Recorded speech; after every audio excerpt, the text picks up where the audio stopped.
Buenas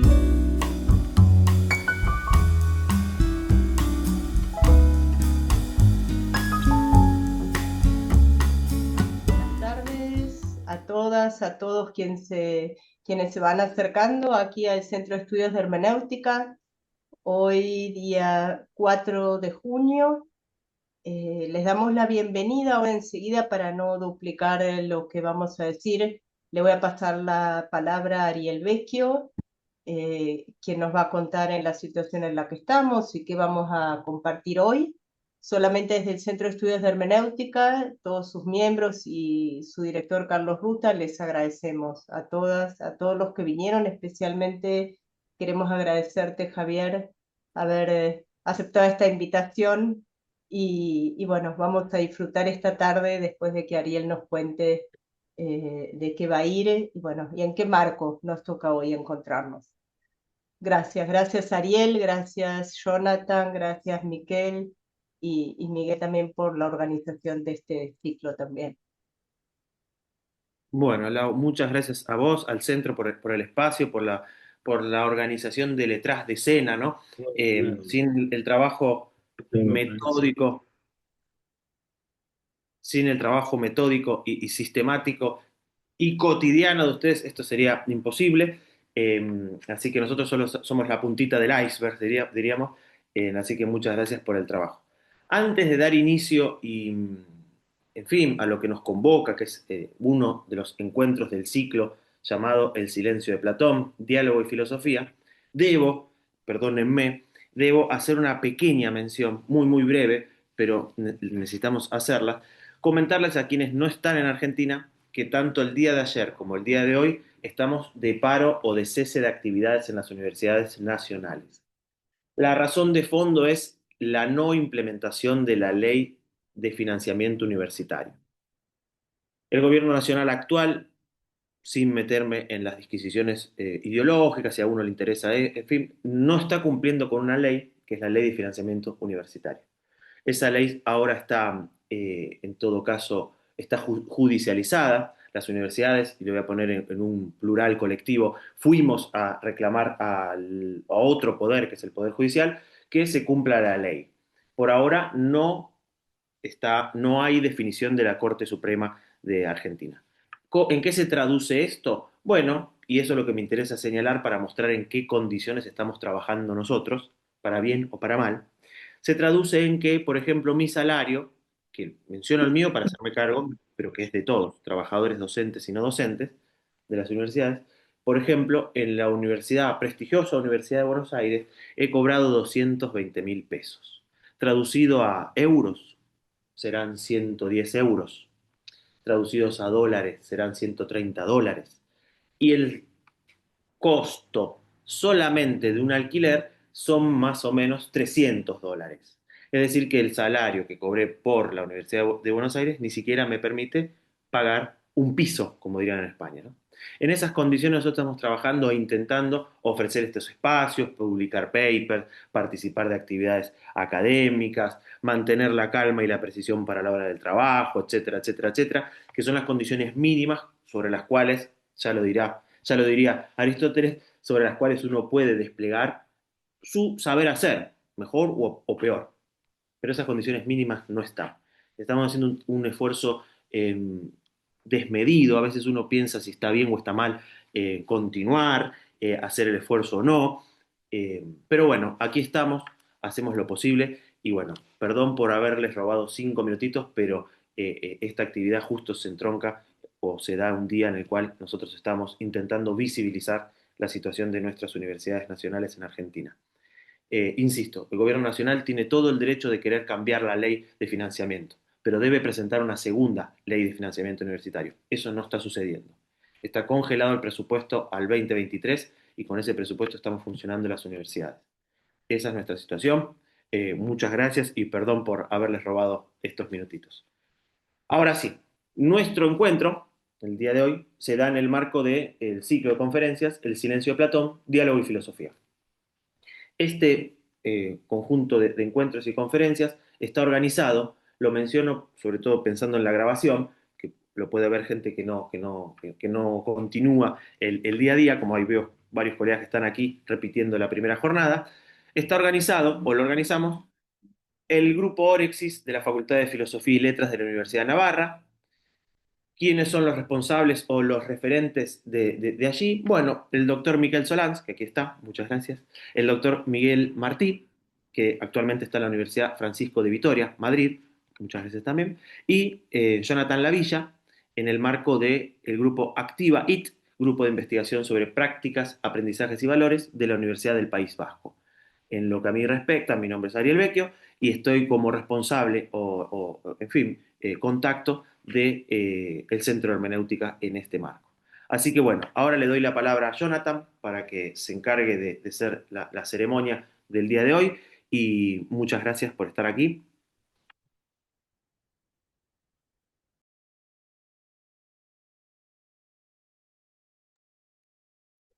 Hola, buenas tardes. Bueno, primero de todo, mostraros mi solidaridad y enviaros muchos ánimos a todos los trabajadores de la Universidad Argentina. En un marco como ese, pues bueno, estar organizando este tipo de eventos, todos sabemos lo complicado que es y ojalá se pueda revertir o solucionar rápidamente la situación. Eh, para mí es, bueno, un gran honor, un placer presentar aquí al profesor Javier Aguirre. Javier Aguirre es profesor de la Universidad del País Vasco. Es un autor un autor y una persona muy polifacética, ¿no? Tiene varias vertientes, ha sido músico también, eh, ha dedicado buena parte de su vida a trabajar con textos de Aristóteles, de Platón, pero también recientemente se ha atrevido bueno, la literatura, ¿no? Y ha publicado, si no estoy equivocado, en el 2025, igual 2024, ya Javier, tú me dirás, eh, un texto de memorias, ¿no? Memorias atenienses de un lanzador de naranjas, ¿no? Sí, memorias atenienses de un lanzador de naranjas, que, bueno, pues animo a todo el mundo también a que le eche una ojeada. En lo que nos ocupa, bueno, la conferencia que va a ofrecer hoy Javier es El Ión o el silencio del Rapsoda. Javier Aguirre, bueno, ha trabajado especialmente el tema del ión platónico, publicó en el 2013 una traducción comentada del mismo y viene en la línea de otros textos que también ha traducido tanto al euskera como al castellano en los últimos años, ¿no? Por poner algunos ejemplos, ha traducido la metafísica de Aristóteles, la ética de Nicómaco de Aristóteles al euskera, ha traducido también el Pitón al euskera, textos de Epicuro, ha traducido al castellano, además de León, el Laques, ahora tiene entre manos el Lisis, y bueno, pues no es más que una pequeña muestra de lo que viene haciendo en los últimos años, ¿no? Y bueno, pues sin extenderme más, ya le cedo la palabra a Javier Aguirre para que nos cuente lo que tiene preparado sobre el Lyon. Gracias, Javier. Bueno, bueno, pues antes de nada, muchas gracias a todas y a todos por estar ahí, por haberme sobre todo invitado, ¿no? A este magnífico seminario y este ciclo de charlas. Me duele mucho lo que está ocurriendo en Argentina en general y, bueno, particularmente en la Universidad Argentina y espero que todo se resuelva de la mejor forma posible, ¿verdad? Eso es, en fin, lo único que os deseo y toda mi fuerza y mi solidaridad con todas las compañeras y compañeros, digamos, de la universidad, las universidades de Argentina. Bueno, también, por supuesto, quiero agradecer pues la invitación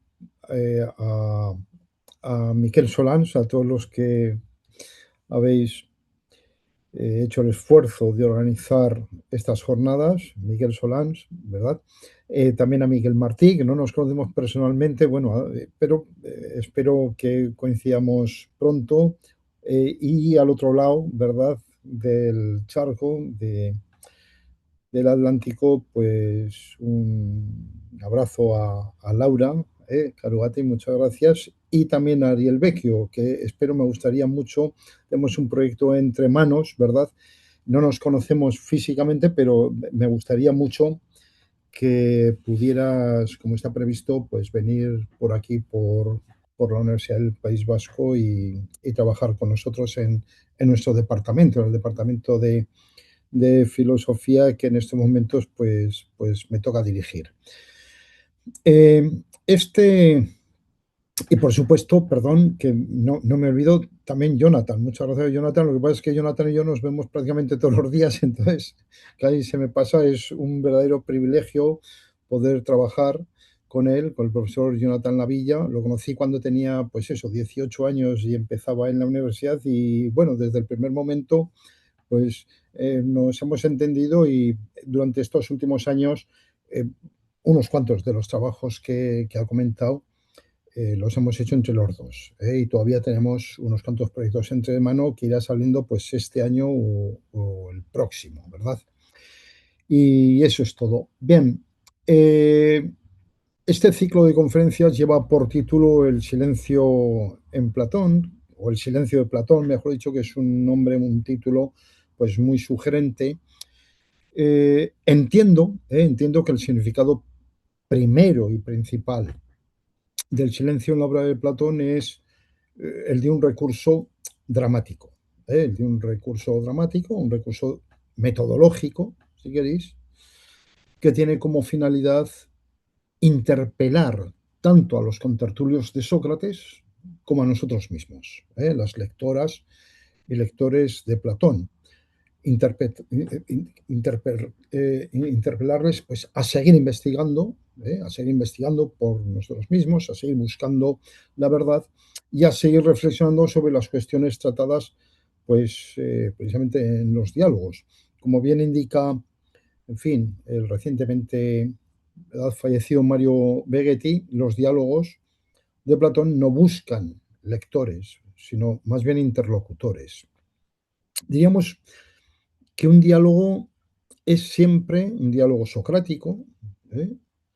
Es siempre una invitación a la reflexión. Es decir, y en este sentido, desde la propia concepción, entiendo que desde la propia concepción platónica de la filosofía y desde la propia concepción platónica del diálogo socrático como género literario, el silencio es un recurso no solo conveniente, sino necesario. ¿eh? Y de hecho creo que a esta cuestión podría dedicársele, de hecho, un trabajo para cada diálogo. De modo que si alguno de vosotros todavía no tuviera claro el tema de su tesis doctoral, ahí va esa idea. Tendríamos aquí, pues, un tipo de silencio que sin duda es un silencio que podemos considerar constructivo. ¿eh?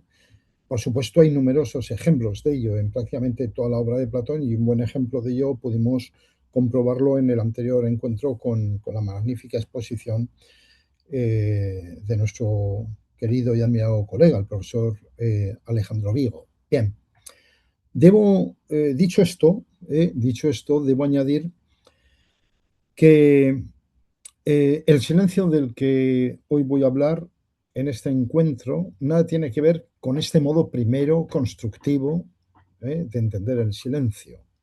El silencio del que hoy voy a hablar no es el que Platón, digamos, impone a sí mismo como recurso metodológico en vistas pues, a interpelar al lector, a seguir buscando la verdad, sino que se trata más bien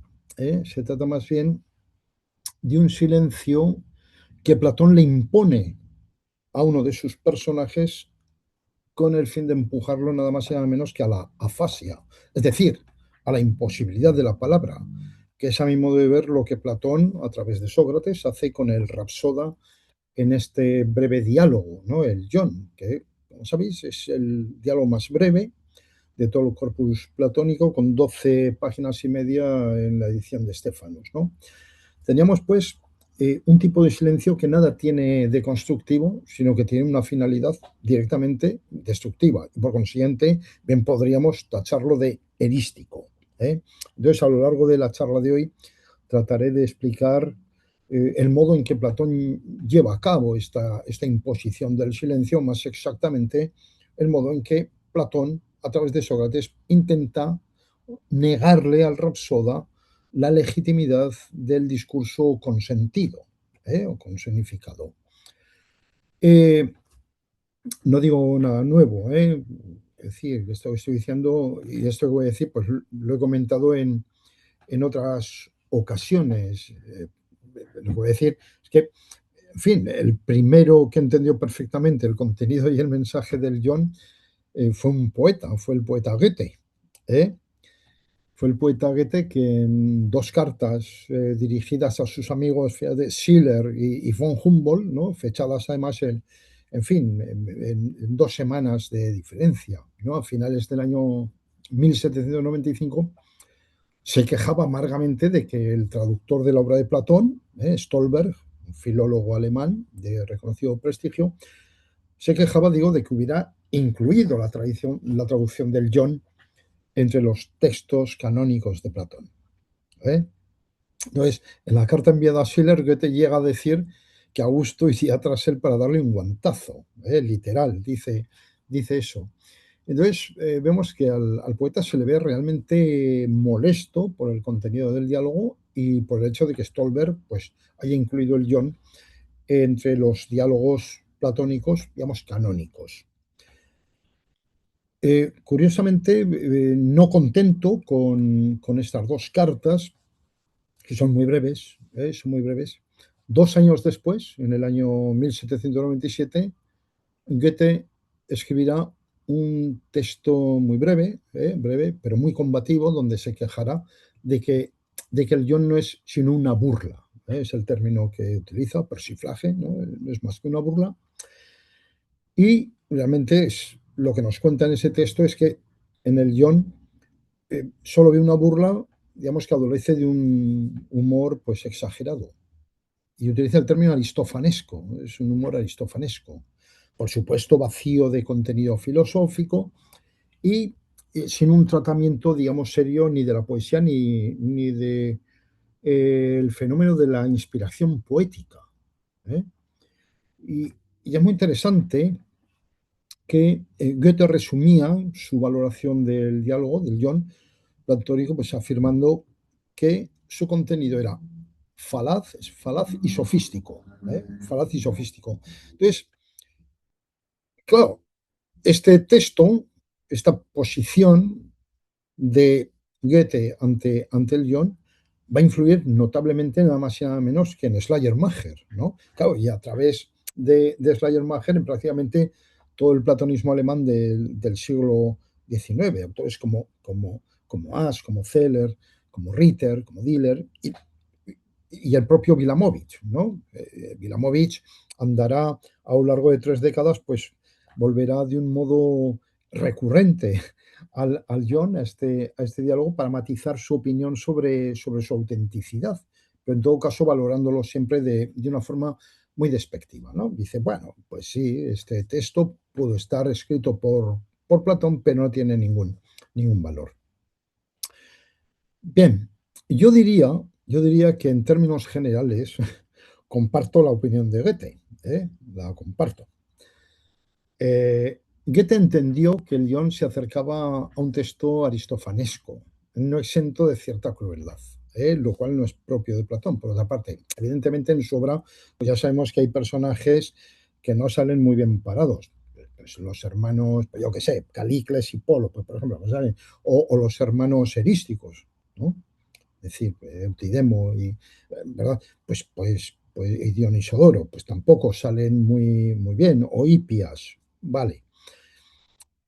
Sin embargo, yo veo que a ninguno de ellos se le niega la palabra y que a todos se les abre la posibilidad de reflexionar, aunque en ocasiones se haga, pues enviándoles una imagen muy fea, ¿no? Desde el espejo. Entonces, yo entiendo que la estrategia con el Rapsoda John es otra cosa, es algo muy diferente. Y hablamos de afasia y hablamos de un silencio que cabría identificar, repito, con la deslegitimación de la palabra, al menos de la palabra con sentido.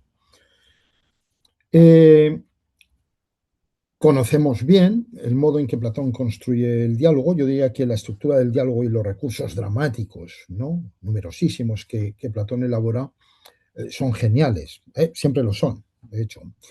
Y es lo que en los próximos minutos me gustaría un poco exponer, ¿verdad? La estrategia de silenciamiento del Rapsoda la lleva a cabo Sócrates en varias fases, como sabéis, vamos, quien haya leído el diálogo, y a través de tácticas perfectamente diseñadas. Entonces, el primer paso en esta estrategia consiste en negarle al Rapsoda la posibilidad de hacer una exhibición de su supuesto saber ¿eh? antes de responder a una serie de cuestiones que Sócrates le quiere plantear. Esto está en 530D, ¿verdad? Es decir, se ofrece al Rapsodo a hacer una exhibición de su saber y Sócrates se niega. Se niega, le pide que luego, que una vez que haya respondido a unas cuantas preguntas. Este primer rechazo de Sócrates a escuchar la exhibición de John de la Sola solo se entiende, por otro lado, si tenemos en cuenta que inmediatamente antes del ofrecimiento de la exhibición, es muy importante, claro, Sócrates y el Rapsoda han estado de acuerdo en que la actividad del Rapsoda consiste en conocer minuciosamente el pensamiento de Homero. Es decir, conocer minuciosamente el pensamiento de Homero. El término que utiliza es dianoia. ¿eh? Y añade que ¿eh? no solo consiste en aprender de memoria los versos, taepe. Taepe. Sócrates además ahonda en esta idea y añade que no se llega a ser un buen rapsoda sin comprender las cosas dichas, talegómena, o el poeta. ¿eh? Pues el poeta debe llegar a ser, y dice también, un intérprete de su pensamiento. Y el término que utiliza es hermenea, ¿no? Hermeneus. Vemos pues que el rapsoda se ve a sí mismo como un intérprete, un hermeneus, no solo de las palabras, ojo, taepe, sino también del pensamiento, tendianoia y talegómena. Hay una especie de enfrentamiento o de contraposición entre taepe y talegómena, entre las palabras y las cosas dichas, o que está vinculada al pensamiento, a la dianoia.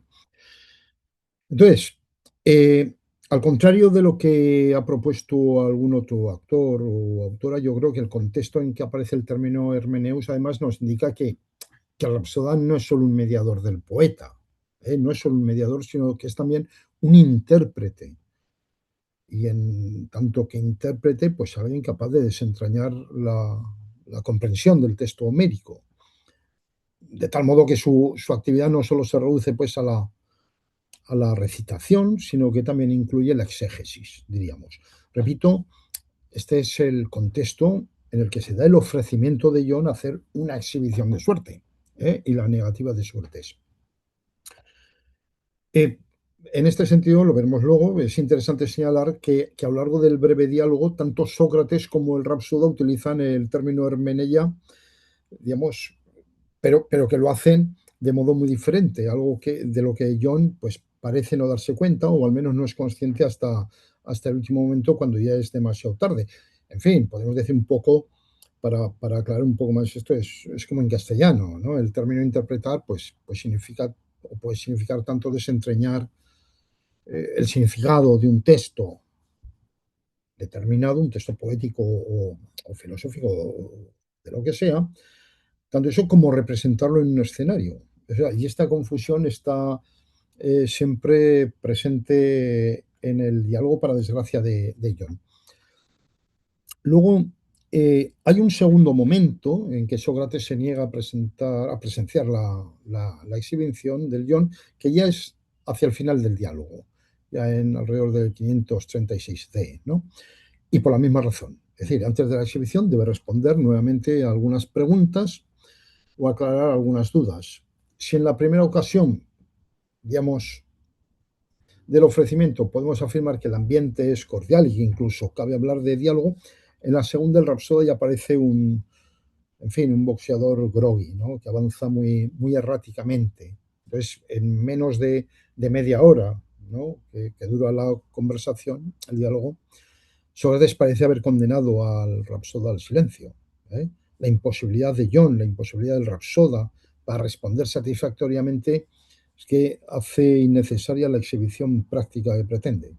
De hecho, el diálogo finaliza sin que John haya podido hacer exhibición alguna de su supuesto saber, ¿eh?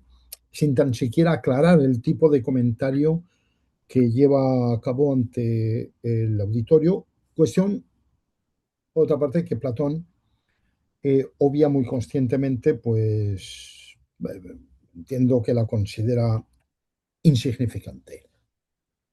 Bien, tenemos pues dos propuestas, dos ofrecimientos de exhibición y dos negativas. ¿Qué ha ocurrido entre esos dos momentos? Bueno, lo que ha ocurrido es que entre esos momentos Sócrates ha argumentado de forma notablemente erística, todo hay que decirlo, pues que la actividad del Rapsoda no es una técnica. Es decir, que la actividad que John lleva a cabo no conlleva un conocimiento sistemático que permite a quien lo posee pues juzgar legítimamente toda instancia o todo caso que caiga en el ámbito de su conocimiento. Esto es. Entonces, esta crítica a la condición de especialista del Rapsoda, de Tecnites, se lleva a cabo, como sabéis, en dos fases que siguen inmediatamente al ofrecimiento de exhibición por parte de John. ¿Eh? Y entre estas dos partes del diálogo dedicadas a la tecne encontramos también un monólogo en el que Sócrates explica al Rapsoda de dónde procede la actividad rapsódica y también la actividad poética, muy importante. ¿Eh? Entonces, en este monólogo, Sócrates pues, se remite a la inspiración divina, se remite al entusiasmo, es decir, a una especie de endiosamiento en el sentido de posesión divina. Entonces, según Sócrates, tanto el poeta como el rapsoda están poseídos. En mi opinión, esta es la parte, o esta parte del ataque es la más destructiva, pues, claro, a fin de cuentas, lo que nos está diciendo Platón es que el rapsoda no solo no posee una técnica, es decir, sino que la actividad que lleva a cabo ni siquiera le pertenece. O sea, yo ni siquiera es dueño de sus palabras, lo cual es terrible, ¿no? Entonces, una actividad puede suponer un saber a pesar de no constituir exactamente un saber epistémico, ¿no? O una técnica. O sea, nadie negaría que el hombre o la mujer, digamos, profesionalmente experimentada, pues posee un conocimiento, aunque pueda no poseer una técnica, ¿no? Una diferencia que, en fin, tal como comentábamos el día pasado, en Aristóteles es explícita. El problema cuando aparece la posesión o la inspiración divina es que a juicio de Sócrates ni siquiera eres dueño de tus palabras. ¿Eh? Entonces tenemos aquí, vemos una estrategia de ataque perfectamente diseñada. En lo que respecta a esa primera parte, o en fin, del ataque, o esas dos partes del ataque centrado en la tecne, hay que decir que, bueno, el análisis o el estudio o las referencias platónicas a la tecne, pues como sabéis, son muy recurrentes. ¿Eh? Entonces, según la descripción platónica que aparece en muchos lugares, cada tecne consiste en primer lugar en un conocimiento sistemático sobre un dominio específico de objetos. Sobre un dominio específico de objetos. Entonces, esto, el tema de la tecne, bien, lo vemos desde el guión hasta las leyes, ¿no? Y a lo que hay que añadir, en segundo lugar, una segunda característica, y es que la posesión de una determinada técnica conlleva pues, el conocimiento experto sobre todos los casos posibles que puedan caer en ese dominio específico de objetos. ¿Eh? Y esto también aparece, por ejemplo, en el banquete, aparece en otros sitios. Entonces, estas dos notas definitorias de la técnica que podríamos denominar pues, principio de especialidad, ¿no? Y principio de la totalidad, le van a proporcionar a Sócrates precisamente un criterio, digamos, más o menos eficaz para rechazar la existencia de una técnica política y de una técnica poética y de una técnica rapsódica, ¿eh? De una poética técnica y de una rapsódica técnica. Y en consecuencia negarles la condición de experto o de técnicos, pues tanto a Homero como al Rapsoda. Cuidado, aquí es importante señalar que a este respecto que en la obra de Platón la tecne está íntimamente unida a la virtud. O sea, es muy significativo que en numerosos diálogos, por ejemplo en el Gorgias o en la República, en el Político, ¿eh? La actividad de ciertas figuras, como son pues, jueces, legisladores y gobernantes, etcétera, pues se compara con la medicina, como si existiera una tecne de la virtud que se ocupa de la salud del alma, como la medicina se ocupa de la salud del cuerpo, ¿no? Y desde esa perspectiva, pues podemos entender además, por ejemplo, muy interesante el reproche que en el libro 10 de la República le hace Sócrates a Homero. Dice, querido Homero, ¿qué estado? Dice, fue mejor gobernado gracias a ti, ¿no? Hay pullas de esas, hay unas cuantas a lo largo de la obra de Platón y fundamentalmente en la República. Esto lo planteo aquí, digamos, a fin de mostrar que, en mi opinión, el trasfondo del diálogo y la preocupación de Platón es fundamentalmente de naturaleza política, ¿no? Y por supuesto también pedagógica. Y que lo que aquí se está debatiendo, sin duda, entre otras cuestiones, si queréis, pero digamos lo que se está debatiendo es quién goza de la legitimidad, quién posee la legitimidad para educar y por consiguiente para gobernar. Y por ello, digamos, este vínculo que Platón establece entre tecne y virtud dota de significado a la pregunta platónica sobre la existencia de una poietique tecne y una rapsodique tecne. Es decir, en tanto que poetas y rapsodas son figuras estrechamente vinculadas a la conservación y transmisión de valores y por consiguiente a la política. ¿eh? Y en este sentido, pues la estrategia de Sócrates va a ser la de negarle, bueno, al menos la de tratar de negarle tanto a Homero como, como a John, al Rapsodo, la posesión de un verdadero conocimiento que le acredite como guía y educador de ciudadanos en la excelencia moral. En el análisis platónico de la poesía y de la rapsodia, la noción de tecne, pues, o sea, opera, por consiguiente, como modelo de conocimiento aplicable a los ámbitos psíquico y político. Y también como un modelo alternativo a lo que proponen otras figuras, como pueden ser pues, poetas o sofistas, oradores y demás. Entonces, el recurso a la tecne en este sentido es muy recurrente en Platón, por eso, en fin, aquello que también comentábamos la otra vez, comentaba el profesor Vigo, ¿no? Ese reproche, ¿no? De Calicles a Sócrates en el Orgias, cuando le dice que, en fin, que no hace más que hablar de zapateros, de cocineros y de médicos y todo esto. Bien, ahí estamos, ¿no? Bueno, incidiendo un poco más en el guión, el hecho de que el Rapsoda se interese, lo comenta al principio, al comienzo, muy al comienzo digamos, del diálogo, el hecho de que el Rapsoda se interese exclusivamente por Homero indica que no posee un conocimiento sobre la totalidad de los poetas. Lo que le va a permitir, por otra parte, a Sócrates, mediante la aplicación de un sencillo modus tollens, ¿no? Pues negarle la posesión de una tecne. El razonamiento sería más o menos así. Si el poeta está en posesión de una tecne, entonces podrá componer tragedias y comedias. Esto último no ocurre. No es así. No ocurre. Luego el poeta no está en posesión de una tecne.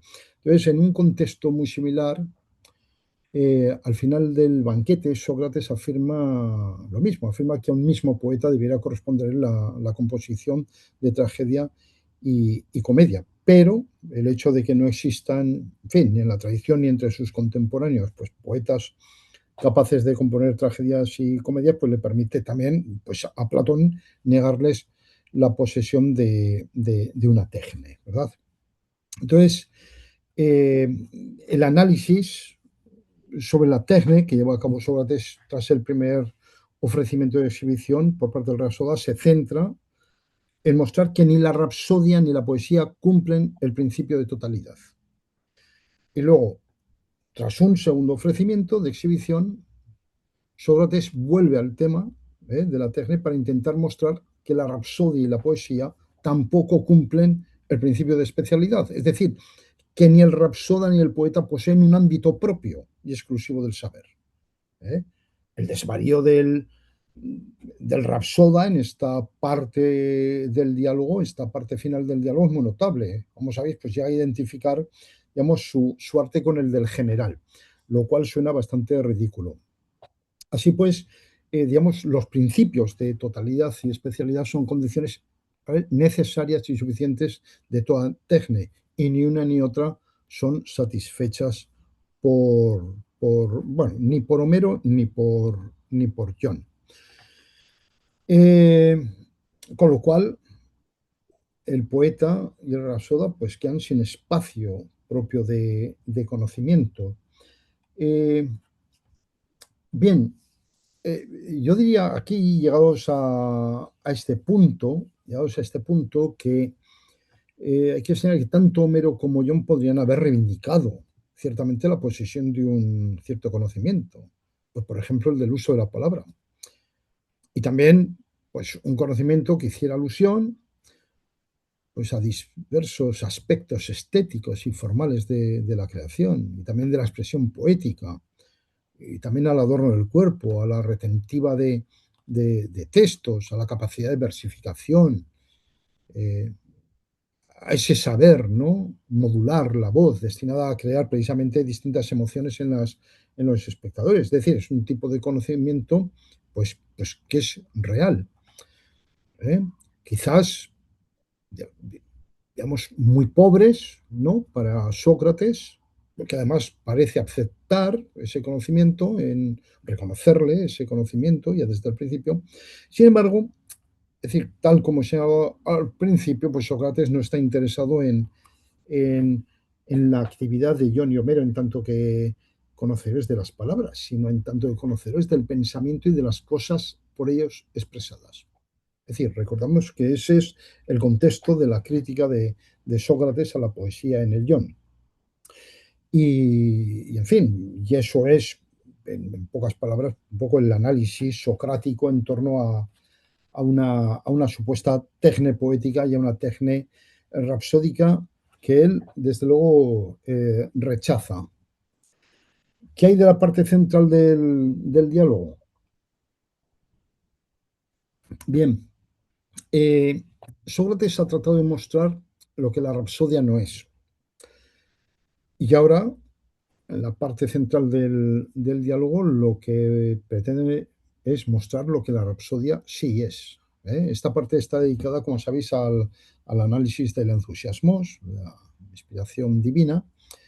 Y tal como ocurre con la tecne, la inspiración divina está muy tratada en la obra de Platón y de un modo u otro, pues, en fin, aparece en numerosos diálogos, también desde la apología hasta las leyes, ¿no? Entonces, aunque su tratamiento puede diferir, ¿no?, considerablemente de un diálogo a otro, el entusiasmo siempre aparece como un estado de pasividad en el que el poeta queda como poseído por una divinidad que habla a través de él. Y como consecuencia del estado de inspiración, el poeta es incapaz de dar cuenta de su actividad, pues porque no posee el conocimiento necesario para hacerlo, sino que de hecho su actividad es el resultado de, diríamos, un regalo divino cuya adquisición, por otra parte, no depende de él. Entonces podríamos decir que la concepción platónica de la inspiración se identifica con una suerte de locura alienante. Y en este punto hay que señalar que nadie antes del filósofo se ha considerado la actividad poética como tal, es decir, como el resultado de una suerte de manía, ¿no?, de locura, ¿no?, ni ha considerado al poeta un mainómenos, ¿no?, un loco. De hecho, tal como veremos, en fin, a pesar de que la temática es común, una larga tradición que ya se inicia pues, en los poemas homéricos, buena parte del vocabulario empleado por Sócrates en el guión es novedoso. Claro, lo que hace que el acuerdo inicial del Rapsoda con Sócrates se convierta posteriormente en un abierto rechazo. Una vez que John descubre pues, todas las implicaciones negativas que conlleva la concepción socrática de la inspiración divina. Evidentemente, Platón, en fin, en tanto que responsable de la trama dramática del diálogo es perfectamente consciente de la situación. O lo expresamos de otro modo. O sea, si hacemos caso a la tradición, comprobamos que ya en los poemas homéricos la actividad de los aedos, en este caso de Demodocco y Febeo, está condicionada tanto por la actividad inspiradora de los dioses como por su propia habilidad, sin que entre ellas se dé contradicción o incompatibilidad alguna. Bueno, que, en fin, esto queda bastante claro. Eh, el vocabulario en torno a la inspiración divina es muy abundante en esta parte del diálogo, una parte magnífica, y siempre se dirige a mostrar el estado alienado del poeta y del rapsoda. Es decir, Sócrates, por ejemplo, hace muchas afirmaciones de este tipo. Pues afirma que los poetas componen sin estar en su juicio, por ejemplo. También utiliza la imagen báquica, ¿no? Del furor báquico. Por ejemplo, están poseídos por el furor báquico. Eh, eh, digamos, componen sin estar en su juicio. Y también cuando ya la inteligencia no está en ellos. Todo este tipo de expresiones que además resume con un par de palabras, con un par de términos, que es el término enceos y el término ekfron, es decir, el término inspirados y sin juicio. Inspirado y sin juicio, esos dos términos. Entonces, claro, por eso, desde la concepción platónica de la inspiración, la legitimidad de la palabra consentido en el Rhapsody y en el poeta desaparecen. Es decir, no son dueños de su discurso. Y toda la parte central del diálogo está diseñada en vista a deslegitimar la palabra precisamente del Rhapsody y del poeta, a condenarlos al silencio o más bien a la afasia, ¿no? Y Platón lo hace, como no podría ser de otro modo, pues, utilizando muy hábilmente pues, un verdadero arsenal, ¿no? De recursos poéticos, de tal modo que, en fin, alguien que lo escuchara podría pensar que él mismo está poseído por la musa. ¿eh? Y de hecho, de vez en cuando, Sócrates bromea con ello, como podemos comprobar no solo en el Ion, sino también pues al final del primer discurso del Fedro, por ejemplo, justo antes de la Palinodia, o en el Crátilo, ¿no? Con las etimologías de los nombres de las divinidades. En fin, Sócrates bromea con su estado inspirado, bromea con estar poseído con la musa. Ojo, llegados a este punto, debemos ser conscientes de que el problema no es solo que el poeta y el rapsoda estén alienados y enajenados. O sea, de hecho, el gran problema es que, como una cadena de anillos imantados, esa enajenación es transmitida, digamos, a todo aquel que participa en los recitales poéticos, incluido el público. Ese es el gran problema, ¿no? Entonces, el uso aquí de la metáfora de los anillos imantados para ilustrar la naturaleza, digamos, alienante, ¿no? De los recitales poéticos es genial. Que yo sepa, no aparece en ningún otro lugar, ¿no? En ningún otro autor antiguo, desde luego no aparece en Platón, ni conozco ningún otro autor que lo haya utilizado.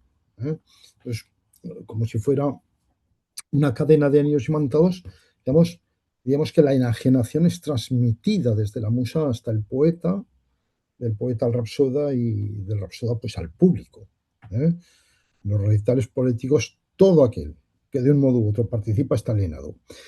Y aquí, en este punto, aunque solo sea de pasada, sí que me gustaría señalar que, en mi opinión, esta metáfora nuevamente pues tiene un significado, o al menos un aspecto claramente político, que tiene que ver con, en este caso, con dos concepciones exactamente contrarias del modo en que los poetas y los filósofos entienden la unidad de la ciudad. La unidad. Pues hay que recordar que Sócrates repite en la República, ¿no? Que el mayor bien de la ciudad y del alma es precisamente la unidad armónica de las partes. Y la unidad a la que contribuyen los recitales poéticos es exactamente el contraejemplo de la unidad que proponen los filósofos. Así pues, en fin, un poco para resumir este punto, los poetas y los rhapsodas no solo adolecen de una ausencia de tecne, de conocimiento epistémico, sino que su actividad ni siquiera les pertenece. Pues depende de la inspiración divina, ¿no? Que a su vez es concedida por, por la divinidad. ¿Eh? Entonces, en ese sentido, pues también podríamos añadir, ¿verdad? Que tanto poetas como Rapsodas son personajes divinos. Ahora bien, por su condición de divinos, precisamente por esa condición de divinos, también es cierto que poetas y Rapsodas ocupan un espacio marginal dentro de la ciudad. Y en ese sentido, también son lo contrario a lo que Platón entiende que debe ser la figura intelectual del filósofo. ¿Mm? Bien, voy a abordar el último punto de mi exposición, al que me gustaría dedicarle también, en fin, unos minutos antes de concluir. No sé qué tal voy de tiempo, pero bueno. Y que tiene que ver con la argumentación que hemos visto a lo largo de todo, que podemos ver, comprobar a lo largo de todo el diálogo del John, ¿verdad? Eh, Tiene que ver fundamentalmente con lo que entiendo que es una argumentación profundamente falaz y erística, ¿no? Y que ha conmovido, ¿no? Como hemos visto, ha conmovido y producido perplejidad a tantos lectores, ¿no? Yo, de hecho, recuerdo a un colega de Cambridge preguntándose, extrañadísimo, cómo el Rapsoda podía ser un personaje tan estúpido, ¿no? Entonces, bueno, yo aquí voy a intentar dar la respuesta. Eh, en en el anterior encuentro, el profesor Alejandro Vigo nos recordaba en su conferencia un valioso trabajo de Rosamund Sprague, ¿no? Es un trabajo de 1962 que se llama Plato's Use of Fallacy, es decir, el uso de las falacias de Platón. Entonces, se trata de un libro magnífico, muy bonito, en el que se analiza la presencia de falacias en algunos diálogos. Entonces, me llama la atención, siempre me llamó la atención que en el libro de Sprague no aparece el que probablemente reúne la más variada colección de argumentos falaces llevado a cabo por Sócrates. Es el John. ¿Eh? Sprague no habla del John. Pero curiosamente, y esto también me interesa mucho, habla largamente del Eutidemo. Un diálogo que, como sabéis, pues pone a Sócrates frente a dos hermanos erísticos, a Eutidemo y a Dionisodoro. Es muy interesante comparar el tratamiento de las falacias que Platón lleva a cabo en el Eutidemo y en el Ion, que a mi modo de ver son muy diferentes, a pesar de tratarse, y eso es lo interesante, de tratarse de dos diálogos que son muy cercanos en el tiempo, seguramente, y que además comparten un gran número de referencias culturales. Lo interesante de comparar el comportamiento erístico de Sócrates, o más bien diría de Platón, en ambos diálogos reside precisamente en su cercanía, ¿no? Por supuesto, todos los diálogos platónicos comparten una tradición o varias tradiciones comunes, por supuesto, pero lo llamativo es que en el caso del Ion y del Eutidemo esas referencias son muy explícitas. Por ejemplo, en ambos diálogos aparece la cuestión del entusiasmo, de la inspiración. En el caso del Ion está tematizado y responde a un objetivo, ¿no? En el Eutidemo no, en el Eutidemo el entusiasmo pues no está tematizado como tal, pero sí que forma parte del desarrollo dramático. Es decir, en un momento del relato, en un paso del relato, Sócrates afirma que, dice, a semejanza de los poetas, digamos, necesita digamos, al iniciar mi relato, necesito, digamos, invocar a las musas y a la memoria. Por ejemplo, quizás nos encontramos ante una ironía de Sócrates, que nos trae a la memoria, pues, en fin, los pasos esos que hemos recordado hace un momento del Fedro y del Crátilo. Íntimamente vinculada a esta cuestión, por ejemplo, es interesante también tener en cuenta la referencia de Sócrates a Proteo, que aparece en los dos diálogos. Proteo es una divinidad marina que conoce el porvenir, pero que se resiste a comunicar, digamos, su conocimiento, su saber a los hombres, ¿no? De modo que siempre, cuando alguien trata de atraparlo, pues se escabulle. Entonces se transfigura en león o en pantera o en jabalí, en fin. Y tanto en el Eutidemo como en el Ion, Sócrates se queja precisamente de que sus contertulios se escabullen, ¿no? Y se niegan a mostrar su saber. Y en fin, al señalar las similitudes entre los dos diálogos, añadiría también que con otros autores que en ambos diálogos se respira un aire aristofanesco, ¿no? Por decirlo, en un aire en el sentido de que ambos diálogos parecen estar funcionando en torno a las figuras del Leiron y del Alazón, es decir, aquel que se presenta como siendo más tonto de lo que realmente es, frente al que se presenta como siendo más listo de lo que realmente es. ¿Eh?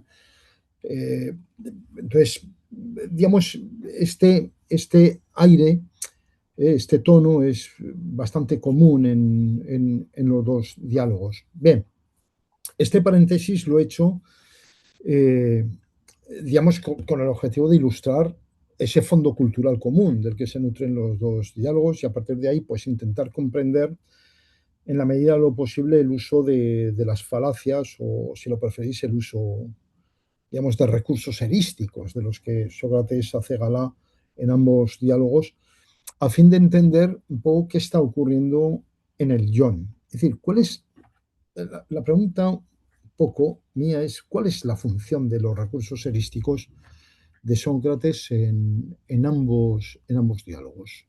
Por ejemplo, en el Eutidemo, ¿no? Si vemos el Eutidemo, el profesor Vigo lo aclaró perfectamente en su respuesta, en fin, a un comentario mío, ¿no? Que la función de las falacias de Sócrates en el Eutidemo es ni más ni menos poner a los hermanos erísticos frente a un espejo. Es decir, eso es. Mostrarles que cualquiera puede jugar a ese estúpido juego, ¿no? De utilizar pues, las falacias que son muy simplonas, pues del equívoco, o la falacia del dicto simpliciter y estas cosas, ¿no? Que son las que acostumbran a utilizar los hermanos erísticos. Entonces se trata de juegos de palabras pues muy tontos, ¿no? Y luego, por otro lado, en el Eutidemo, Platón nos informa en todo momento de cuándo Sócrates está siendo un erístico. ¿Eh? Pues, por ejemplo, cuando Sócrates afirma expresamente que estaba intentando imitar la sabiduría propia de los hermanos. Esto lo dice explícitamente Sócrates. Es decir, que quería proceder como los erísticos y lo dice en el diálogo, lo afirma así en su diálogo. Y también tenemos, por ejemplo, si vamos al Eutidemo, también el reproche, recordar el reproche de Critón a Sócrates por el uso de argumentación falaz, ¿no? Donde llega a afirmar que es preferible ser refutado por tales argumentos antes que utilizarlos él mismo. Esto lo dice. Y además es muy interesante este personaje, ¿no? Porque recuerda además una conversación de la que habla, que escuchó, y en el que conoció a un hombre que era muy crítico, no solo con la erística, sino también con Sócrates, precisamente por estar dispuesto a participar en semejante espectáculo. Lo dice así. En fin, me parece que el uso de los trucos erísticos que Sócrates lleva a cabo en el Eutidemo están perfectamente localizados y perfectamente explicados por medio de recursos dramáticos que aplica Platón de una forma pues muy, muy eficaz. Y tal, en fin, esto hay que volver a recordar, tal como recordaba, como comentaba muy certeramente el profesor Vigo, una falacia que no se construye con la intención de engañar no es una falacia, sino que es un recurso dramático o un recurso metodológico, es decir, nada que objetarle a Platón. Dicho esto, tengo que añadir que, en mi opinión, el sentido de las falacias del Ion se aleja de las de Eutidemo. De las del Eutidemo.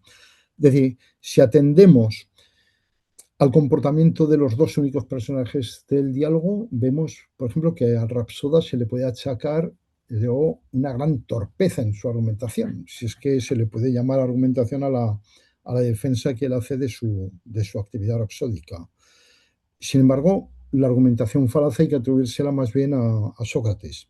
El Rapsoda muestra torpeza, sin duda, por ejemplo, al aceptar el debate sobre la poesía en términos de conocimientos técnicos, como si los poemas homéricos pudieran ser reducidos a digamos, a manuales de instrucciones o enciclopedias, ¿no? Que no son en absoluto.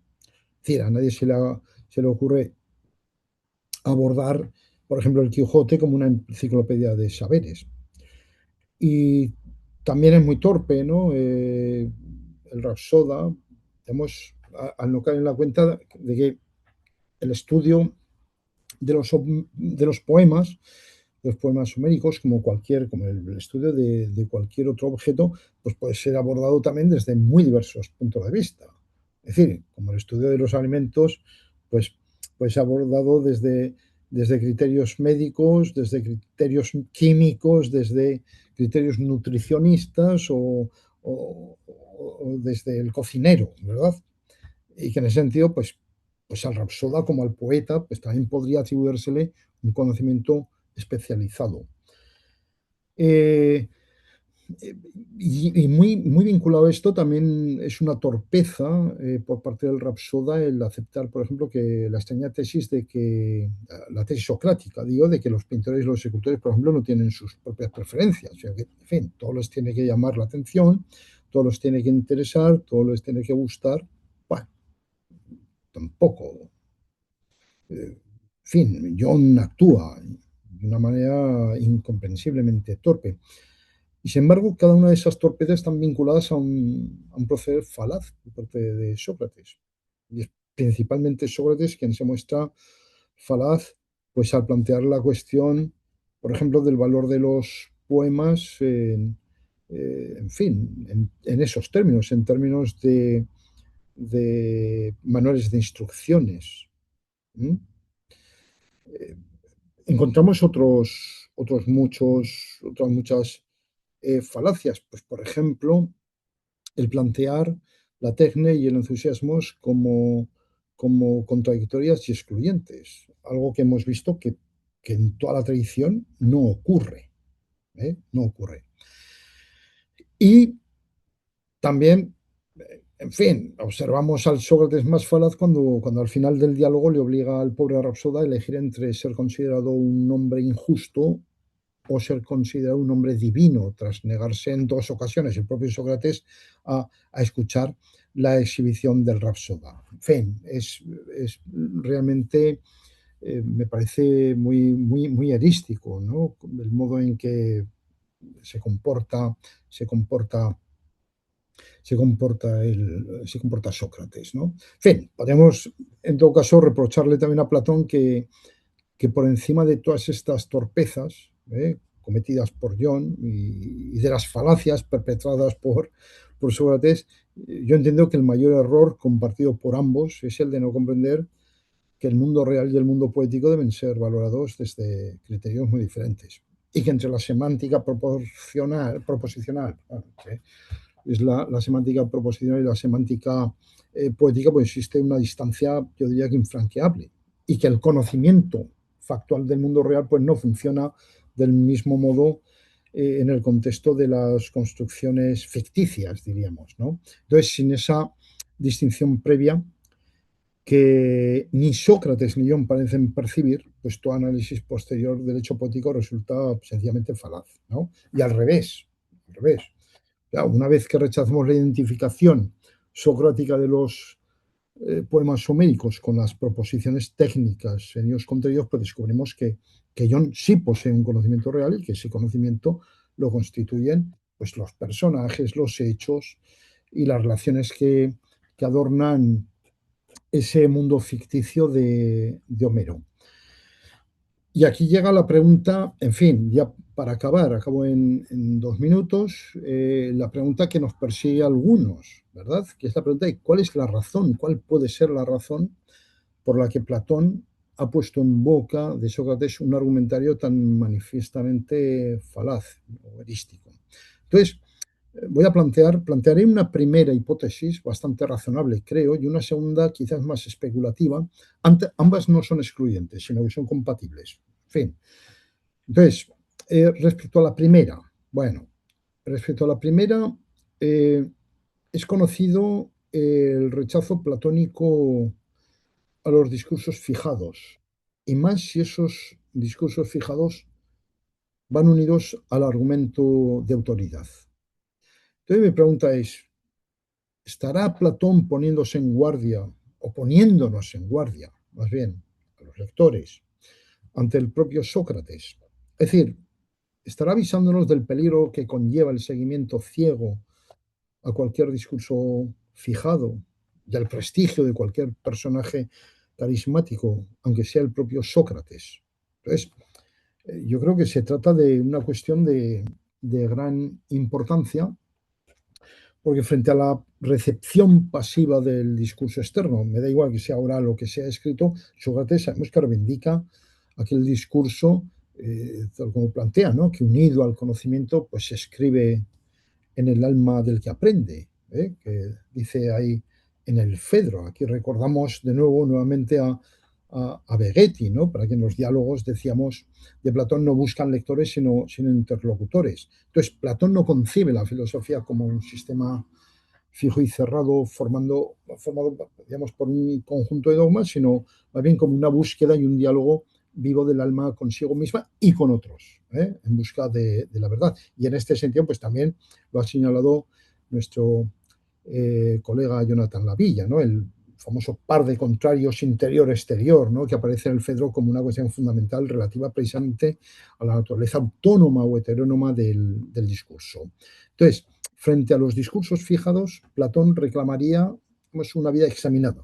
Esto es, poner a prueba nuestras creencias y examinar todo discurso independientemente de la fuente de la que provenga. Entonces, yo creo que esta hipótesis, yo creo que valdría para cualquier diálogo de Platón. Es decir, que sirve, ¿no? Es aplicable. Y, en fin, me atrevería a sugerir paralelamente una segunda hipótesis no excluyente, ¿no? Con la que acabo de plantear y que, en mi opinión, desde luego valdría para el John. Y es la siguiente. Bueno, eh, en el Eutidemo, los enemigos de Platón son poderosos. Estamos hablando de los megáricos y de Antístenes. Por lo que Platón, entiendo que ve necesaria la crítica argumentada, una crítica argumentada y seria, donde los argumentos falaces solo son un recurso del que el lector siempre es consciente. Lo mismo podríamos decir de otros diálogos. En el John, por el contrario, tenemos a unos enemigos que son intelectualmente pobres desde su propia percepción, ¿no? Desde su punto de vista son intelectualmente pobres, están anclados en una tradición superada, intelectualmente superada, pero ojo, con una gran presencia social. John es el Maradona de la Rapsodia, ¿eh? Y Platón y Jenofonte sabemos que se quejan, ¿no? De la agobiante presencia de rapsodas en la ciudad. Jenofonte los tacha, de hecho, de torpes, ¿no? Tanto en el banquete como en los recuerdos, ¿no? En memorabilia. Y de hecho, en fin, es una fama que los pobres rapsodas tuvieron que cargar durante largo tiempo. Todavía, fijaos en la enciclopedia bizantina, en fin, Suda, ¿no? Del siglo X, todavía el rapsódema pues aparece como mentira, ¿no? Como mentira, y la rapsodia como fliaría, es decir, como charlatanería, ¿eh? Entonces, yo diría que la despectiva actitud de Platón y Jenofonte con los rapsodas es en gran medida, ¿no? una reacción, digamos, aristocrática, ¿no? Contra las representaciones multitudinarias, ¿no? Apoyadas tanto por tiranos como en la democracia. En fin, los gobiernos democráticos, digamos, que tienen una naturaleza muy distinta, en fin, a las reuniones o las simposias de las minorías aristocráticas. Con ello quiero decir que Platón quizás no vea necesaria una crítica argumentada de estas figuras, sino una simple exposición de su pobreza intelectual, de la pobreza intelectual de rapsodas y poetas. Y, en pocas palabras, Platón podría estar tratando simplemente de dejar en ridículo al rapsoda. Es decir, mostrarlo al lector como un pobre diablo sin recursos. Y, en definitiva, pues llevarlo al silencio, condenarlo a la afasia. ¿Mm? Es todo, amiga, muchas gracias.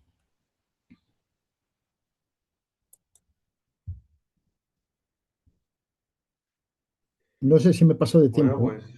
pues no, no, te has ajustado muy bien al tiempo, Javier. Muchísimas gracias por tu maravillosa conferencia. Y a continuación abrimos el turno de preguntas, de comentarios, para que, bueno, quien quiera pueda plantear lo que quiera. Si queréis, yo empiezo un poco para romper el hielo. Eh, en tu charla has comentado un punto de pasada, ¿no? Que era relativo a cuestiones políticas. Estabas hablando de la metáfora de los anillos imantados, ¿verdad? Y cómo Platón la trata en el guión precisamente como un modo de conferirle cierta forma de unidad al Estado, pero por supuesto una forma de unidad muy distinta a la planteada en la República, que estaría relacionada con la armonía. ¿Podrías desarrollar un poco esta idea de esta contraposición y también comentar por qué tal vez esta cuestión de, de la metáfora de los anillos imantados apenas es desarrollada, ¿verdad? Porque, claro, tampoco Ion puede... Ion no dice nada al respecto apenas, o sea, prácticamente sigue un poco las consideraciones socráticas. Sí, muchas gracias, Jonathan. Sí, es un monólogo, de hecho, ¿verdad? Esa parte es un speech que suelta nuestro amigo Sócrates y con el que bromea además con la posesión divina, con el entusiasmo. Sí, esto, el, bueno, la República, como sabes, contiene numerosos pasos en donde se señala expresamente que la unidad del Estado constituye un bien supremo. Es decir, eso es. Y la peor desgracia, dice, la peor desgracia de la ciudad es precisamente que se rompa esa unidad o que no exista esa unidad. Ahora bien, claro, cuando Platón habla de unidad, eh, o cuando Sócrates habla de unidad en la República, nos habla de una forma determinada de unidad, que, digamos, resumido en muy pocas características o muy pocas palabras, digamos que es una unidad de naturaleza racional, es decir, guiada por la razón, una unidad autónoma, de carácter autónomo, es decir, que no proviene de un agente externo, sino de sí mismo. También, por supuesto, es una unidad diferenciada, es muy importante, en la medida en que, eh, digamos, a cada parte de la sociedad o a cada parte del alma, me da igual, digamos, mm, debe cumplir, se le pide que cumpla con su función. Y no solo eso, sino que todas ellas deben estar sometidas al gobierno de la parte racional. Y luego es una unidad que lo que pretende, por supuesto, es estar sometida, no, digamos, es una unidad, digamos, efectivamente sometida a la parte racional, pero que sea permanente en el tiempo. Eso es algo fundamental. En cambio, esa es, esa es la unidad, digamos, del Estado, la unidad del alma, que es una unidad armónica que reivindica Platón y que pide Platón. Claro, lo que vemos a través de la metáfora de los anillos imantados es exactamente lo contrario. Es una especie de, de, de contramodelo de ello. Tradicionalmente, además, la metáfora de los anillos imantados del John pues, se ha interpretado en clave epistemológica. Claro, yo no niego ese aspecto. Sin embargo, la interpretación que defiendo es que por medio de la metáfora de los anillos imantados se confrontan también dos modos de entender la unidad del Estado. Entonces, una es la que se establece por medio de la técnica política, que ha dicho, pues, con esas características pues eh, racional, autónoma, diferenciada, permanente. Y la otra es la de poetas y rapsodas. ¿Cómo es la unidad que consiguen los poetas y los rapsodas? Pues una unidad, digamos, de naturaleza irracional. Para empezar, es irracional. Digamos, en la medida que apela a las emociones. Es una unidad heterónoma, en la medida en que, digamos, depende de una fuente externa. Ojo, es una unidad homogeneizadora, digamos, en la medida en que no hay distinción de clases ni de individuos, sino que todos ellos conforman una masa, ¿no? Una masa informe. ¿eh? Y luego, pues es unidad, digamos, de naturaleza litúrgica. Pues, digamos que en cuanto finaliza el espectáculo, pues finaliza, se da fin a esa, se rompe esa unidad. Entonces es algo así como pues asistir a una sesión de nuestro DJ favorito o asistir a un partido de fútbol de nuestro equipo. ¿Eh? Sería algo así. No sé, no sé si he respondido a tu pregunta o si ha quedado clara.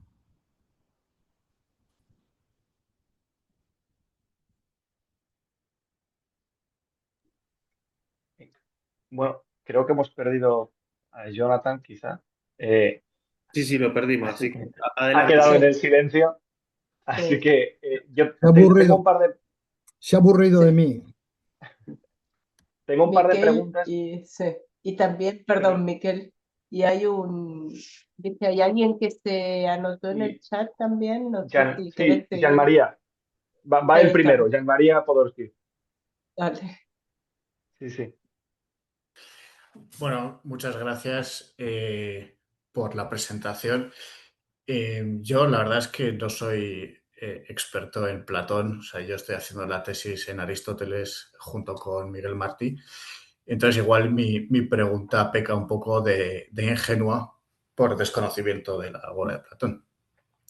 Entonces yo quería preguntar sobre la vinculación que has establecido y que se establece en el diálogo entre la enajenación y la inspiración divina que sufre el poeta. Y mi pregunta es si la inspiración divina siempre produce ese tipo de enajenación que sufre el poeta. Mi intuición es que no, porque el caso de Sócrates es exactamente el opuesto, ¿no? Y además también en el Fedro, si no me equivoco, hay toda una consideración en torno a la manía muy positiva, ¿no? Entonces, mi pregunta es eso, ¿por qué en el guión, o sea, que también no soy experto en el diálogo, No, no hay te esa, preocupes. Sí, sí. hay esa como visión negativa, ¿no? De la conexión entre la moción divina y la enajenación que se produce, y en cambio en el caso de Sócrates la moción divina produce todo incluso un proceso epistémico de la reflexión sobre los propios presupuestos acerca, yo qué sé, de la virtud en general. Entonces esa es mi pregunta. Sí, bueno, muchas gracias por la pregunta, es muy interesante. Digamos, la vinculación de la inspiración divina o la inspiración poética que se dice con la enajenación, digamos, en general aparece en toda la obra. ¿Eh? Digamos, aparece de una forma muy, muy subrayada aquí en el John, pero ojo, en el Fedro tampoco aparece, digamos, la inspiración como algo positivo. Es decir, la locura poética, el poeta es dentro de las almas, la relación de almas, la que aparece que nombra 9, es la séptima. Es decir, que no es una digamos, no es una versión o una visión demasiado positiva de lo que es la inspiración. Por otra parte, en el Fedro, lo he comentado, al final, entre el primer discurso de Sócrates y el segundo, hace una broma, digamos, afirmando que ha caído, digamos, poseído por la musa. Es decir, se puede entender literalmente, pero no hay que entenderla literalmente, es también una broma. Es una broma, ¿verdad?, que enseguida la dejé, le da paso a la palinodia. Eh, en todo caso, sí que sería interesante comentar que muchos autores posteriores, por ejemplo Giordano Bruno, han entendido en la obra de Platón dos tipos de inspiración que aparecen juntas en las leyes, en 719, si mal no recuerdo. Entonces, son la inspiración, el entusiasmo, digamos, del poeta y el entusiasmo del filósofo. Y entonces, Giordano Bruno, ¿verdad?, digamos, contrapone estos dos tipos de inspiración. Y son dos tipos de inspiración que, en cierto modo, podemos entender como entiendes tú, que ya están presentes en la obra de Platón, que están presentes en Platón. Es decir, que el filósofo, digamos, también está inspirado, pero que es una inspiración de naturaleza distinta, porque es una inspiración, digamos, guiada por la razón, que es capaz de elevarse. El texto de Giordano Bruno es precioso, ¿no? En este sentido, y da respuesta un poco a algo que también que aparece en Leyes, es cuando aparecen los dos fenómenos unidos, la técnica y el entusiasmo, y que siempre me ha llamado la atención, ¿no? Porque en general el tema del entusiasmo, el tema de la inspiración, siempre va vinculada a un proceso enajenante, ¿eh? Incluso en el Fedro también, ¿eh? Muchas gracias. No, a ti.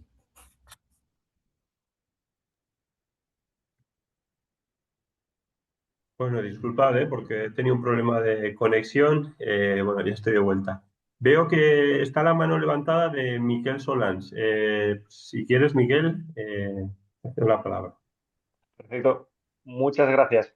Y muchas gracias sobre todo, Javier, por la exposición. Me ha gustado mucho y me ha hecho pensar bastante porque tenía a cabo, vamos, como creo que sabes, he estado trabajando recientemente en Lyon y no termino todavía de aclararme mucho. Mi pregunta, tengo varias, pero me gustaría hacerte una muy concreta, aunque intuyo por dónde vas a ir, pero me gustaría saber qué piensas de la declaración de Sócrates al inicio, de que tiene envidia del arte de Ion. Entonces, porque yo como la leo es que obviamente es irónica y por lo tanto hay un deje de que obviamente no tiene envidia de la ignorancia de Ion, pero no sé si crees que puede haber algún fondo positivo y que envidia algo de lo positivo que pueda haber en el acceso a esos contenidos valiosos que parece que los poetas tienen, o crees que no hay nada de eso en fin. Sí, yo entiendo, muchas gracias, Miguel. Yo entiendo, lo entiendo como una expresión irónica, ¿eh? Una expresión irónica. Además, utiliza ese término, ¿no? Envidia. Eres envidiado. ¿Qué decir? ¿Qué es lo que puede envidiar, perdón? ¿Qué es lo que puede envidiar de John? Pues esa presencia social que tiene. Es decir, ese seguimiento que tiene. Hay que recordar que ha venido de Pidauro de ganar los premios y ahora está en las Panaceneas, pues seguramente para ganar otra vez los premios. Entonces, digamos, Sócrates entiende que John se ve a sí mismo como un ser privilegiado. Y entonces ese es el privilegio que envidia Sócrates. Pero evidentemente, pues yo diría que no lo envidia. De hecho, visto cómo funciona Sócrates Ujú. a lo largo de todo el diálogo, Ya. yo diría que no. Yo lo entiendo de esa manera. Ujú. Sí, sí, gracias. Tengo otra, pero dejo el turno a otro tiempo. Repito. Gracias a los dos. Ariel, cuando quieras. Bueno, de nuevo, agradecerte, agradecer al profesor Aguirre, fue realmente maravillosa, deja demasiadas cosas para que uno siga trabajando, lo cual es muy bueno. Puntual, siguiendo el comentario de Miquel, yo simplemente quería mencionar que, claro, en el inicio, el verbo utilizado es celosa, en aoristo, es decir, es una acción pasada y acabada y quedada ya en el pasado, diríamos, ¿no? Muchas veces los envidié, pero ahora, en fin, lo voy a poner en veremos. Puntual, eso con respecto al tiempo verbal y para justamente marcar que es Celosa. una acción pasada, ¿no? Y ya acabada. Después, con Sí, Es respecto, como, es como el griego moderno, es muy parecido el término también, el de tener celos o ser celoso, sí, curioso. y después con respecto a la obra general, justamente que estamos hablando de la germeneia o de la interpretación, de hecho la imagen de nuestro ciclo justamente está señalada esa palabrita en el contexto del Lión, porque en el fondo, la discusión acerca del silencio de Platón está, bueno, en fin, la pregunta recurrente y nunca completamente respondida, ¿cómo interpretar a Platón? ¿No? Aristóteles en ese sentido tendrá sus dificultades, pero Platón de entrada pone una dificultad interpretativa. En ese marco, quería preguntar cómo interpretás el texto de Lyon con la ausencia de un narrador, porque claro, en República tenemos, para bien o para mal, la colaboración de la función de Sócrates como narrador. Y entonces cuando quizás en algún pasaje, recuerdo con la conversación con Céfalo, afirma cosas que él no piensa, pero lo aclara el narrador. Por ejemplo, para que desarrolle su idea, Quineo, utiliza el verbo Quineo, lo pinché, lo moví para que siguiera hablando. Es decir, avisa el narrador que a continuación ese enunciado no tiene pretensión de verdad, sino que simplemente es una estrategia comunicativa para que el interlocutor desarrolle su idea. En el guión no está eso, ¿no? Entonces, y retomando lo que decía también Miquel, ¿qué pasaje hay que leerlo seriamente y qué pasaje hay que leerlo humorísticamente? Yo tiendo a leer todo el diálogo guión como una, justamente, que se habla de la hermenéutica, como un esfuerzo mayor hermenéutico a otros diálogos, porque hay indicios, pero tiene mucha carga humorística. Cuando tú constantemente está halagando a los poetas y a los rapsodas como seres divinos, etcétera, etcétera, etcétera, yo tiendo a leerlo en esa dirección. En fin, vos cómo intentás el marco general de lectura del Lión. Sí, Tiene una carga humorística eso, en fin. sí, muchas gracias, Ariel. Sí, lo he dicho al principio, ¿no? Al principio de mi exposición, que en lo fundamental yo estoy de acuerdo con Goethe. Es decir, Goethe vio perfectamente lo que ocurría allí, vio perfectamente lo que ocurría, o creyó ver lo que ocurría, y creo ver lo que ocurre en ese diálogo. Entonces, a mí me parece que es verdaderamente un ejercicio de destrucción, o sea, un ejercicio erístico de una figura políticamente muy relevante, pues tiene una presencia en la ciudad pues muy importante. No me refiero a los rapsodas, me refiero solo a los rapsodas, me refiero a los poetas, y, digamos, en una situación en la que Platón eh, pues quiere introducir, digamos, su propio discurso, digamos, frente a ese. Entonces, en este sentido, yo creo que en el siglo, en, en los años en que vive Platón, hay una pugna de distintos discursos, ya sabéis, distintos discursos, digamos, que pretenden hacerse con el monopolio del sistema educativo de la ciudad. Bueno, el sistema, no es un sistema, pero sí, digamos, con el monopolio, ¿no?, de la educación en la ciudad. Y entonces, pues están los logógrafos, están los sofistas de diverso pelaje, etcétera, etcétera, y todavía están los poetas. Es decir, los poetas todavía tienen una importancia muy grande, los rapsodas. No se entiende la poesía sin la rapsodia. Y entonces, eh, si te das cuenta, pues lo que hace Platón es pelear con unos y con otros. Es decir, lo que hace es defender su discurso frente a otros discursos.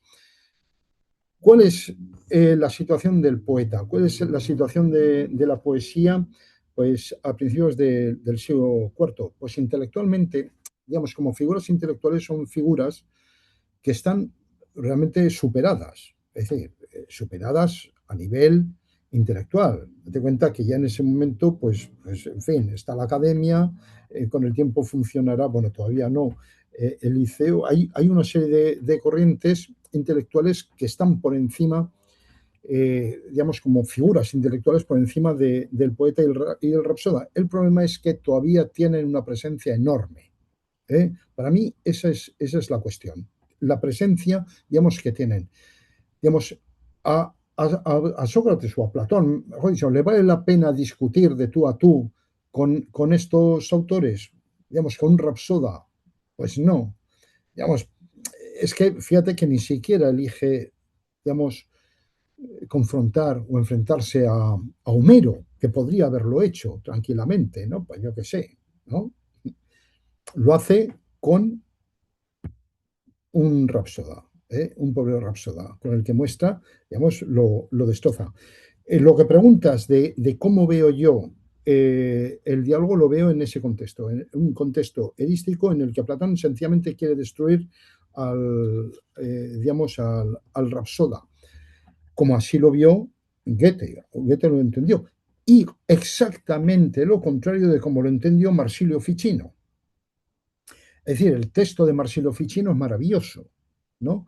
Porque no ve ni un solo gramo de ironía en todo aquello que está contando Sócrates en el diálogo y particularmente en la parte central dedicada al entusiasmo.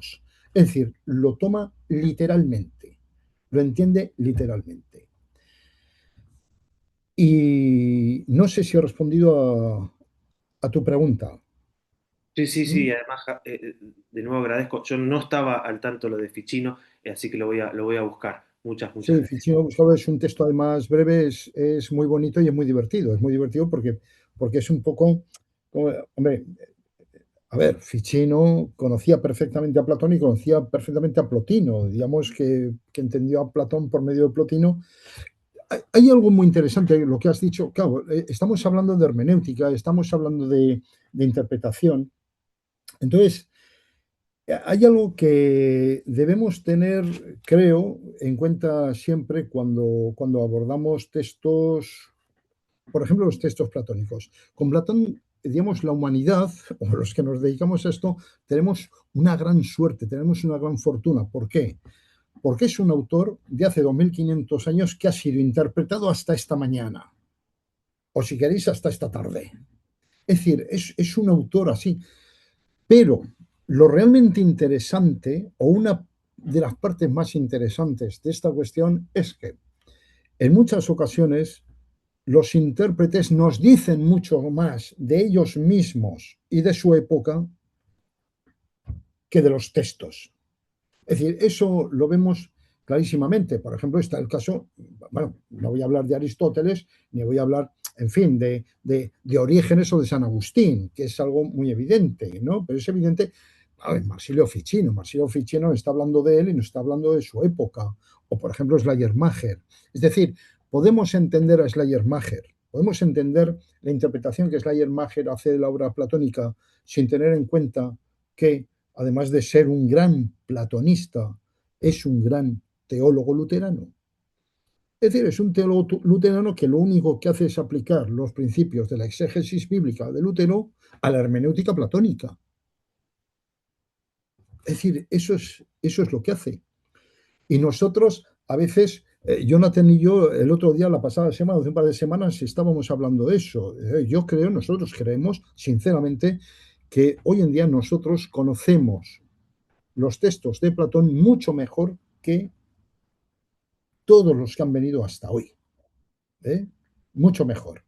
Claro, igual dentro de 50 años o 100 años llega alguien y dice, estos tíos eran unos gilipollas, o sea, no sé, no decían más que chorradas. Y a lo mejor no estamos, pero yo entiendo que no es así, o sea, que realmente nosotros estamos, digamos, en una posición, ¿no? Digamos, en que estamos más, creo, más preparados para entender los textos platónicos, pero ahí detrás tenemos una larga tradición también. Pues, o sea que, en fin, cuidado con los intérpretes, ¿no? Bien, gracias a ambos. Le paso ahora la palabra a Daniel Lombardo, que tiene la mano levantada.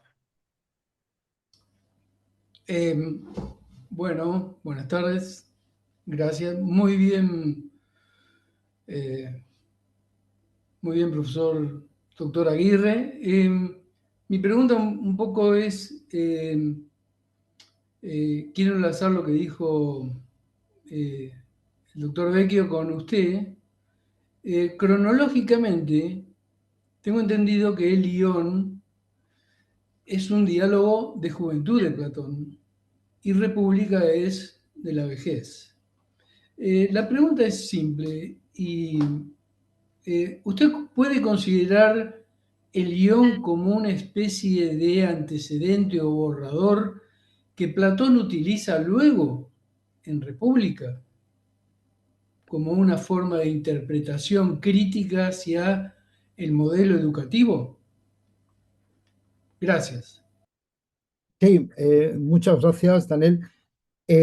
Bueno, no, mi respuesta es que no es exactamente un modelo, pero sí. es una referencia más. Quiero decir, hay una serie de cuestiones que a Platón le preocupan y que aparecen desde que filosóficamente podemos decir que es el primer texto de Platón, digo filosóficamente, que para mí es la apología de Sócrates, hasta el último que son las leyes. Es decir, si nosotros recorremos digamos, toda la obra de Platón, vemos que hay una serie de temas recurrentes, pero recurrentes. Quiere decir que él, digamos, toma como punto de partida otros textos anteriores. No exactamente. Lo que dice eso es que a Platón le preocupan una serie de cuestiones. Le plantea una serie de cuestiones y que una y otra vez vuelve sobre esas cuestiones. En el caso del John, claro, hay podemos, por ejemplo, por supuesto, tenemos varios temas. Esta es otra de las cuestiones que es muy importante y que también me gustaría subrayar y que hay que subrayar a los alumnos siempre. No hay que hacer mucho caso de los títulos que llevan o los segundos títulos que llevan los diálogos platónicos. Platón habla de muchas cosas. Platón suele hablar de muchos temas, suele desarrollar muchos temas en la mayoría de los diálogos. Y es muy difícil saber, digamos, cuál es el tema. El tema. Yo recuerdo, por ejemplo, cuando estuvimos trabajando el Laques, que es un texto breve que habla en fin, de la valentía, ¿no?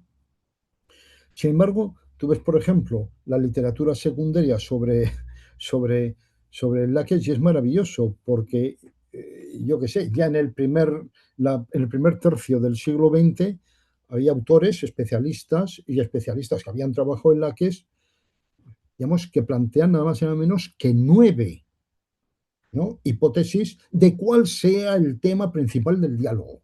Entonces, con esto lo que quiero decir es que hay muchos temas. Normalmente Platón trata en distintos diálogos muchos temas y que hay otros temas, digamos, que le preocupan de una forma pues muy continua.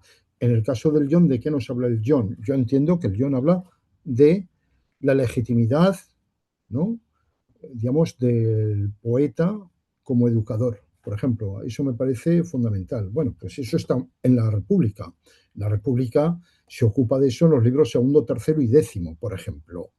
Pero también habla en otros textos, como el Fedro, y también habla del entusiasmoso, de la inspiración. Ya empieza hablando en el primer texto, que es la apología, y acaba en el último, como con la Tecne. Entonces, eso, digamos, no sé si te respondió muy claramente, eh, pero bueno, creo que por ahí van las cosas. Está comprendido, doctor, gracias. Sí. Muchas gracias. Bueno, veo que el profesor Miguel Martí tiene la mano levantada. Aprovecho para saludarle y para cederle la palabra. ¿Qué tal? Un saludo también para ti, Jonathan. Muchas gracias, Javier. He disfrutado mucho. Aunque tú no lo vas a decir, yo lo voy a decir porque las dos obras, que una de ellas traducida junto con Jonathan, que han aparecido en Plaza y Valdés, yo he podido no solo leer las traducciones, sino las anotaciones y las introducciones, y son muy útiles. A mí me han venido muy bien, o sea que yo al menos lo quiero dejar dicho porque me parece que valen mucho la pena. Em, Muchas gracias, Miguel. Dicho esto, yo quería volver sobre el tema del silencio y cómo has empezado la exposición hablando de cómo parece una fijación por parte de Platón en este diálogo de no dejarle hablar o al menos de poner en entredicho su legitimidad, como has dicho ahora, para poder hablar en el sentido propiamente en el que se usa para además educar o transmitir una serie de conocimientos. Entonces, aunque has respondido en parte, y ahora voy perfilando mi pregunta, claro, me venía a la cabeza, claro, ¿cuál puede ser la intención, ¿no? ¿Cuál es el porqué? Y aquí me parece, y no sé qué piensas, ¿no?, que es central la figura que tiene en este diálogo y en tantos otros Sócrates, ¿no? O sea, la idea es que parece que se está también queriendo contraponer el papel que ocupa Ión y el que podría ocupar Sócrates si se lo hubiese dejado, o dicho así, ¿no? Entonces, Yo pensaba, ¿piensas que de alguna manera se está también tratando de decir que Sócrates podría ocupar mejor el sitio que trata de desarrollar Ion? Y en ese sentido, claro, ¿en qué sentido? ¿No? A mí se me ocurría, y no sé qué piensas, ¿no? Una posibilidad, y a lo mejor no son contrapuestas, ¿no? Una posibilidad sería la paideia, ¿no? O sea, la idea de que el auténtico educador tendría que ser alguien más parecido a Sócrates y al tipo de saber que encarna, si es que se puede decir que encarna alguno. Luego, y me interesa especialmente, la posibilidad de que el uso de los poetas y del saber de la tradición, en vez de ser acrítico, sea un poco crítico, que es lo que parece que Sócrates y también Platón, porque a lo largo de las obras se citan poetas, se usa Homero también, pero parece que es un uso más crítico, digamos, más parecido al de un sofista o más, es decir, que ya tiene esta Sí. idea de que no es simplemente algo pasivo, que creo que tú también haces referencia a eso en tu introducción. Y luego, y ya termino, no, con esta idea de que ha aparecido un poco en la pregunta sobre que la manía, esto de Sócrates, sobre la idea que aparece, por ejemplo, en Simposio, de que Sócrates funciona un poco como de mediador, como Eros, ¿no? Cuando es identificado con Eros, como de mediador entre lo divino, porque claro, al final el Rapsoda, si consigue lo que se propone, debería estar como mediando entre lo divino y lo humano, ¿no? Entonces, bueno, no sé qué te parece esta idea de Sócrates, no sé si como Rapsoda, como, no sé, no sé qué opinas, Javier. Gracias. Bueno, muchas gracias por tu pregunta. Bueno, eh, eh, Sócrates como Rapsoda. Bueno, yo diría que en general, no digo nada nuevo, la figura de Sócrates es la figura principal. Por eso digo que filosóficamente el primer texto de Platón yo creo que hay que considerar la apología de Sócrates. ¿Eh? Quiero decir, independientemente de que cronológicamente sea otro. ¿Por qué?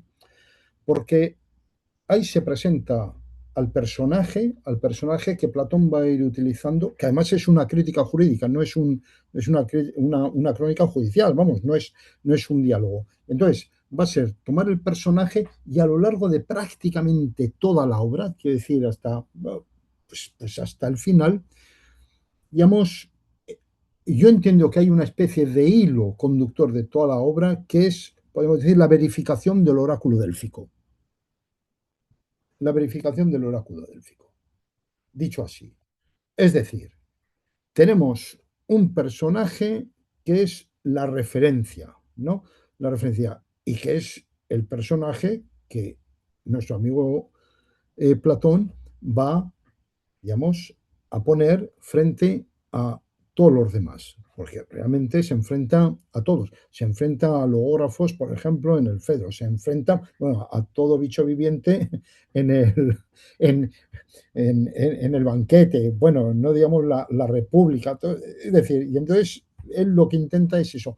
Yo, de todas maneras, lo que veo aquí es una pequeña excepción con el John. El John siempre me ha resultado, en ese sentido, un diálogo bastante que me provoca perplejidad y que provoca perplejidad a bastantes especialistas en Platón, ¿no? O sea, por lo que he visto a lo largo de mi vida, ¿no? No entender. Por eso he intentado dar una explicación de lo que puede ser. Por otra parte, claro, decías, bien, Sócrates, Platón no se opone a los poetas en tanto que poetas, que esa es otra cosa, es otra de las cuestiones. Es decir, que la crítica no es a la poesía. Recuerdo, por ejemplo, en la República 3, en República 3, en el libro tercero de la República, por ejemplo, digamos, se dice, bueno, está en contra de los poetas. No, no, no, está en contra de ciertos poetas, ¿no? Porque sí que admite, digamos, los poetas que cantan mitos de contenido instructivo desde un punto de vista moral. Por ejemplo, él lo dice así más o menos explícitamente. Y también afirma que en caso de imitar, pues habrá que imitar pues, al hombre virtuoso. Por ejemplo, esto es decir, que admite que haya poetas, cierto tipo de poetas. También en la República, en el libro décimo de la República, por ejemplo, dice algo parecido. Dice que los poetas lo que deben hacer es, digamos, componer himnos a los dioses y también alabanzas a los hombres buenos. O sea, que eso también lo dice. ¿Qué ocurre con la poesía? ¿Qué ocurre con esto? Y en cierto modo sí que te doy la razón a lo que estás diciendo. Es decir, que tenemos un personaje que va a sustituir a los poetas. Pues tenemos una nueva poesía, sencillamente una nueva poesía que tiene que estar al servicio de la dialéctica. Eso es. Es decir, lo que Platón está tratando es de crear, de hecho, él mismo, una nueva poesía que esté al servicio de la dialéctica. Y esos son los diálogos platónicos. Esos son los diálogos platónicos. Y así lo vio perfectamente Nietzsche al final del nacimiento de la tragedia. Es decir, que es un autor que, bueno, pues cuando habla de los griegos, pues hay que tomarlo un poco, pero yo entiendo que ahí la clavó. Es decir, que acertó de pleno. Entonces, es eso, ¿no? Es decir, la poesía está bien, es necesaria, ¿eh? No solo, es que es necesaria la poesía, pero cierto tipo de poesía. Y entonces, digamos, el diálogo platónico, en cierto modo, se podría entender también así, o desde ese planteamiento, ¿no? Y efectivamente, claro, cuando dices, bueno, no tenemos a Sócrates que, digamos, como personaje que va a ponerse en el lugar de los poetas y sería, sí, ya lo comenté al principio, lo que ocurre es que la imagen que da Sócrates de sí mismo en el Ion es tan dura que me resulta difícil pensar esto que montas en el contexto del Ion. Si decimos fuera del Ion, nos salimos del Ion y entonces vemos que hay una propuesta de este es el filósofo, este es el hombre. Es decir, este es el modelo. Ahora, en el Ion a mí me parece que es exactamente lo contrario a lo que estamos diciendo y, y no sé por qué. Yo creo que a Platón ahí se le fue la mano. No, bueno, no sé lo que penséis vosotros, ¿eh? Es decir, que igual estoy delirando un poco con el Ion, pero yo llego a la conclusión de que sencillamente el objetivo de ese diálogo es dejar, digamos, por los suelos a una figura intelectual del momento que es el, el rapsoda. Y de paso llevarse por delante al poeta, eso desde luego. Muchas gracias, Javier. No sé si te he respondido muy Sí, sí, claramente. sí. Sí, sí, me has hecho mucho pensar en el libro este que tiene Nightingale, que es el de Genres in Dialogue, ¿no? Porque me parece que esto es lo Sí, que creo que está pasando, ¿no? O sea, que desde sí. luego el juego con los distintos géneros para construir luego sus diálogos, ¿no? Sí, porque además él conoce perfectamente eso. Yo, por ejemplo, creo, no sé, a mí, si me preguntan, yo creo que Platón, entre paréntesis, es el mejor escritor de Occidente. O sea, que no creo que haya alguien mejor. Alguien me puede decir, bueno, pues Quevedo, bien, vale, o Cervantes, o Shakespeare, me da igual, o Josep Pla, que me gusta muchísimo, ¿no? Vale. Ahora, claro, es que Platón es mucho Platón, no da puntada sin hilo y encima, claro, es muy antiguo además, pobre, ¿verdad? Es decir, que tampoco tenía una tradición tan enorme para hacer, digamos, ese trabajo hercúleo que lleva a hacer con los diálogos, que me parece fascinante, desde luego. Muchas gracias. Creo que tal vez aquí podríamos darle clausura, ¿verdad?, a este segundo encuentro del ciclo de conferencias sobre Platón y el silencio. Nuevamente agradecer a Javier por la magnífica exposición que nos ha ofrecido y nuevamente agradecer también a los organizadores, a las instituciones que hay detrás y a toda la gente que nos está aquí acompañando y está entablando el diálogo con las distintas personas que estamos aquí. Muchas gracias a todos. Muchas gracias. Muchas gracias, Javier. gracias, Javier.